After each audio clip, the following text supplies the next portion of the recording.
Salut, bienvenue sur la chaîne du savoir et du partage.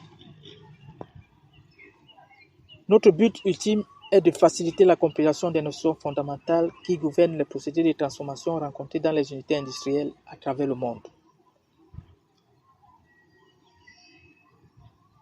Cette vidéo est consacrée à la notion de facteur de friction développé lors de l'écoulement des fluides dans une tuyauterie.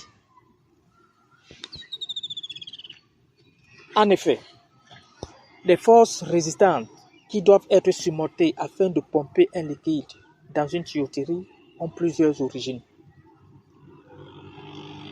Les forces de viscosité sont importantes lors de l'écoulement des fluides. Ces forces apparaissent à cause du mouvement des couches du liquide les unes contre les autres.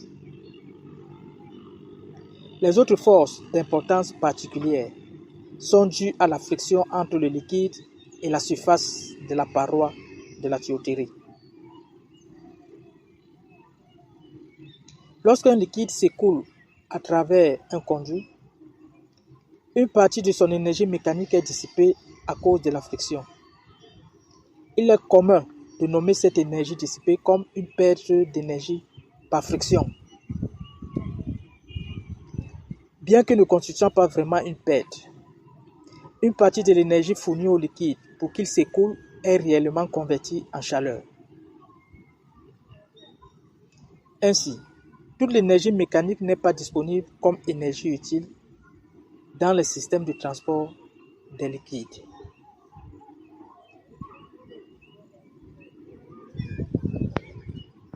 Les forces de friction varient avec les conditions opératoires telles que le débit d'écoulement du fluide ou encore la rugosité de la surface des conduits.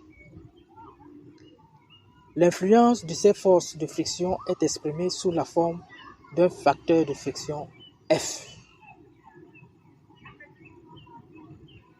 Le facteur de friction est défini comme le rapport entre la contrainte de cisaillement au niveau de la paroi, notée taux indice P, et l'énergie cinétique par unité de volume du fluide. Pour un fluide newtonien s'écoulant de façon laminaire dans une tuyauterie de rayon R, les forces agissant sur l'élément de fluide sont comme représentées dans le schéma ci-contre.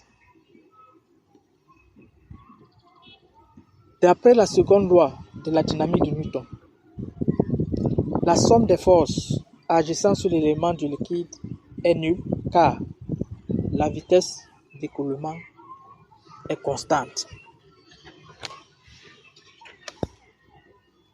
Puisque le diamètre D correspond au double du rayon R,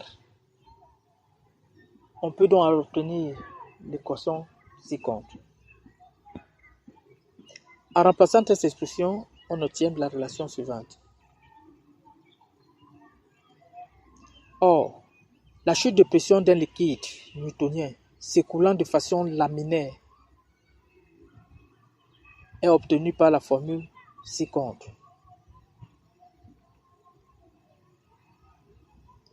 Cette expression de F est utilisée dans le cas des fluides newtoniens.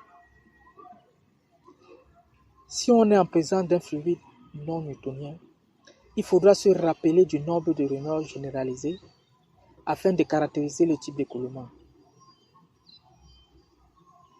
Si tel est le cas, on aura alors l'équation suivante. Ainsi donc, le facteur de friction permet d'exprimer les pertes de pression dues à la friction entre le fluide et la paroi d'une tuyauterie comme une fonction du nombre de Reynolds pour une surface donnée. Cette relation est présentée d'une meilleure façon sous forme de diagramme généralement connu sous le nom de diagramme de Moody.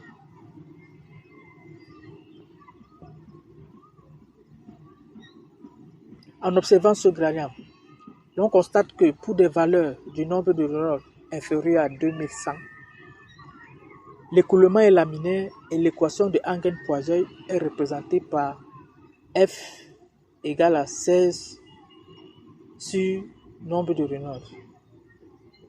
Au fur et à mesure que le nombre de Reynolds augmente, il y a une baisse soudaine et significative de la pression lors du développement de la turbulence.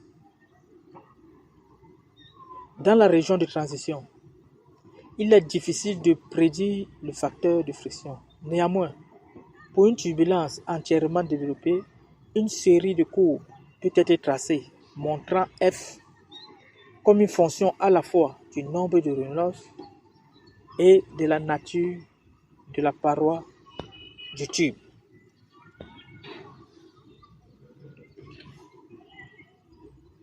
Cette dernière variable est quantifiée en termes de rugosité de surface, définie par epsilon sur d, où epsilon est la valeur de la rugosité de la surface et d le diamètre de la tuyauterie. Pour des valeurs élevées du nombre de Reynolds, le facteur de friction est indépendant de RE et les courbes deviennent horizontales. Les valeurs de la rugosité de la surface de certains matériaux communs sont données dans le tableau ci-contre.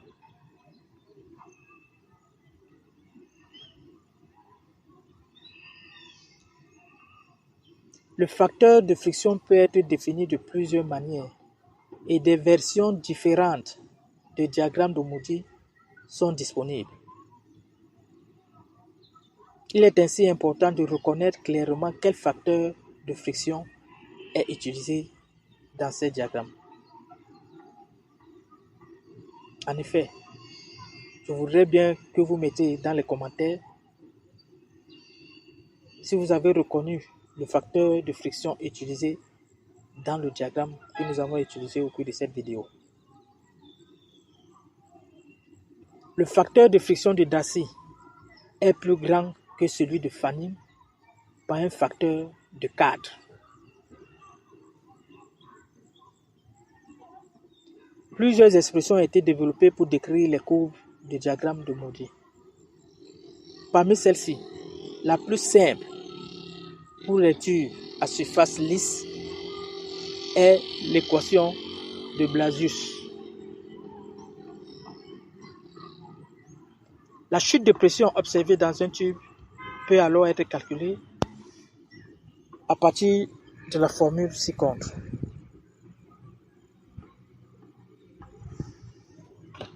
Eh bien, c'est terminé pour cette vidéo et n'hésitez surtout pas à laisser vos impressions dans les commentaires.